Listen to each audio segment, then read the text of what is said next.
Let's start with the Mayan civilization.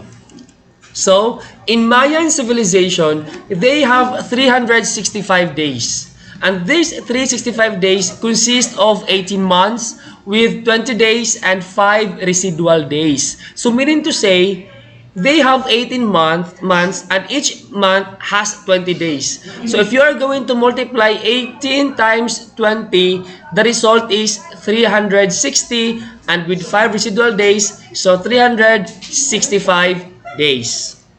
And now, the system of writing of Mayan is known as the vigesimal system. Again, vigesimal system is the system of writing of Mayan. And their system of writing, it has the base of 20. The base of 20. And this base of 20 is based on the number of days in each month, which is the 20 days. Again, I'll repeat, the base of 20 is basing on the 20 days as the number of days in each month of the Mayan civilization. And in terms of their numbers, they only have 0 to 19 numbers. Again, they only have 0 to 19 number. So how are they going to write their numbers? Or how are they going to write numbers that is beyond 19? Okay, so let's proceed to the Mayan numeral system. Okay, try to look at the Mayan numeral system. What can you observe? Okay, in the Mayan numeral system, we only have 3 characters. We have the 0, the shell, the dot, and a short horizontal line. Okay, so the shell, that signifies 0. And that signifies 1. So if you have 2 dots, that is 2. If you have 3 dots, that is 3. And a short horizontal line signifies 5. We have to focus only to the 3 characters of the Mayan numeral system, the shell, the dot, and the short horizontal line.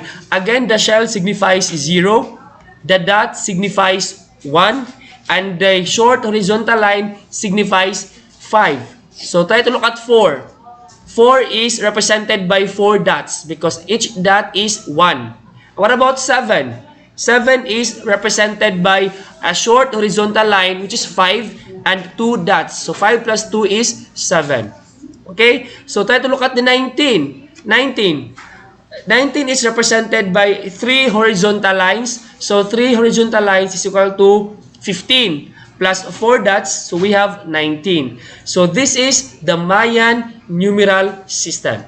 So let's proceed. How are they going to write numbers that are beyond 19? So I am going to discuss to you that. So example, how to write the following numbers in Mayan numeral system. How to write 459 in Mayan numeral system and how to write 62,808 in Mayan numeral system. So in this part, I am going to discuss to you how to write numbers that are beyond 19, right? So again, in the Mayan civilization, they only have 0 to 19 numbers. So how to write numbers beyond 19? Okay, let me ask you, what is the base of the Mayan civilization? Okay, very good. So 20. So 20 is the base of the Mayan civilization. So the first step, and we use that one, we use the base of 20 in solving for us to identify how are we going to write the numbers beyond 19. Okay, so first step we need to do, 459. We are going to use the 20 as the base. So we are going to use the exponent. You need to assess the number of the exponent of 20 that will not exceed to 459.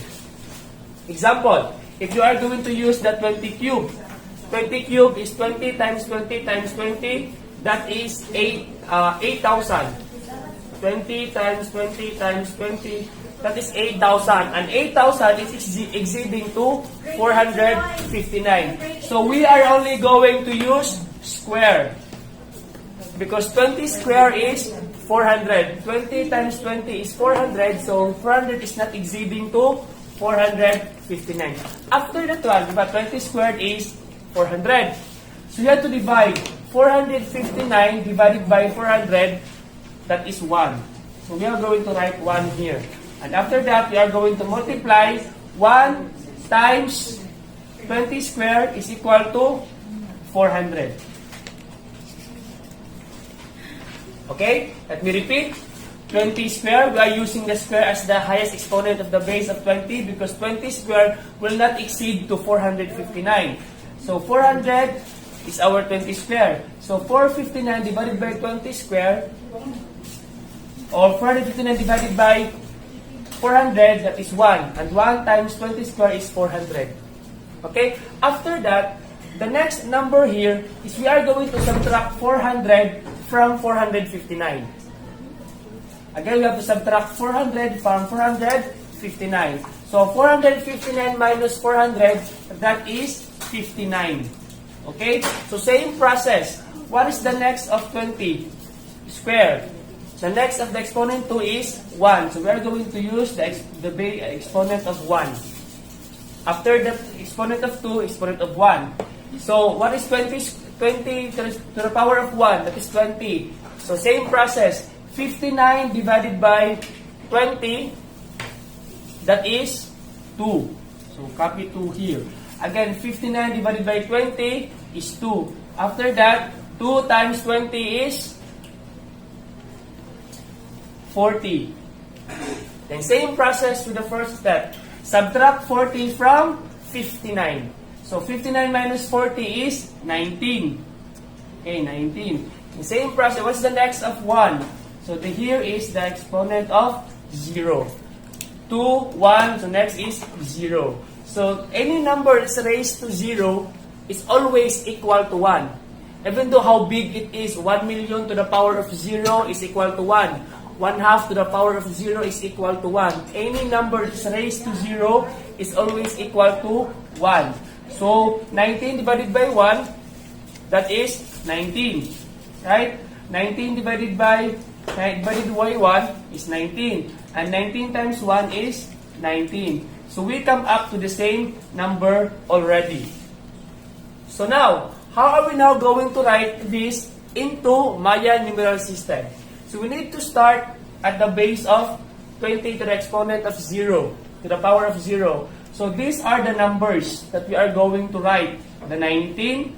How are we going to write 19 in Mayan numeral system? So therefore, the result is 19. 1, 2, 3. 3 horizontal lines, that is 15.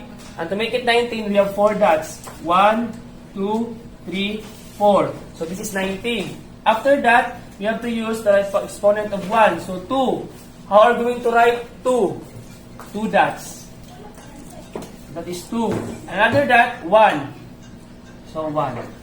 So this is the result of, this is how they are going to write 459 in Mayan numeral system. The horizontal lines, 19, 2, and 1. 19, 2, and 1. Okay? Have you got it? So let's proceed to the last example. We have the 62,808. So the first step, 62,808. So the base of 20.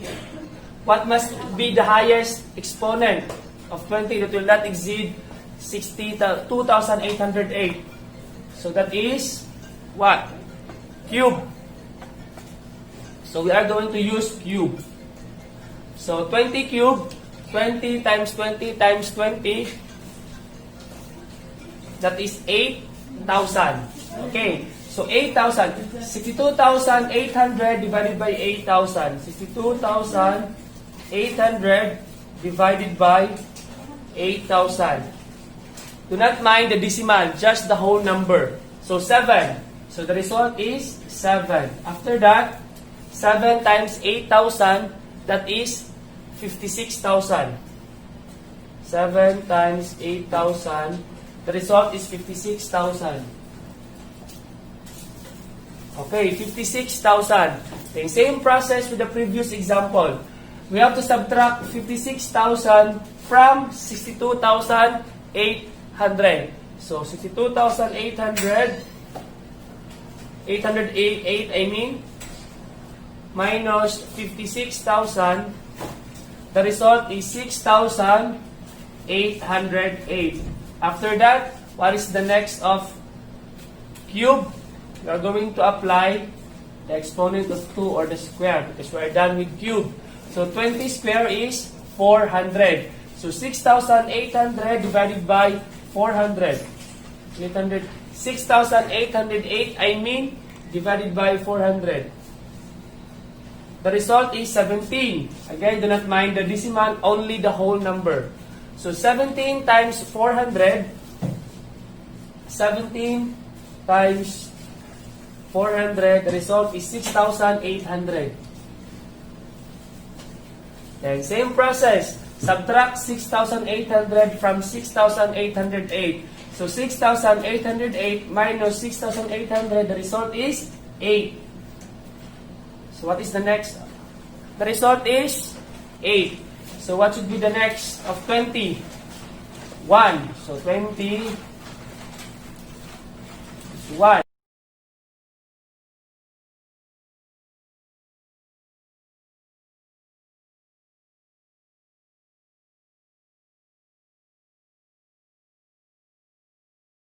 So 0 times 20 to the power of 1, so it is 0.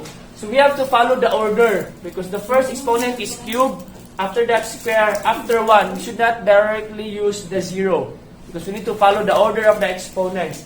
So 0. Next, subtract 0 from 8. So 8 minus 8, 8 minus 0 is 8.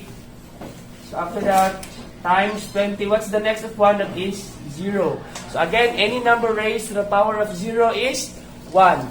So 20 raised to the power of 0 is 1. So 8 divided by 1 is 8. And 8 times 1 is 8. So we have now reached the same numbers. So how are we going to write 62,808 in Mayan numeral system? What is the first number? The first number is 8. So how are we going to write 8? So 8 is 1 horizontal line and 3 dots.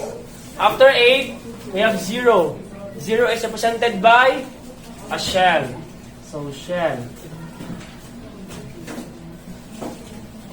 Yan, shell. After a shell, that is 0. 17. How to write 17?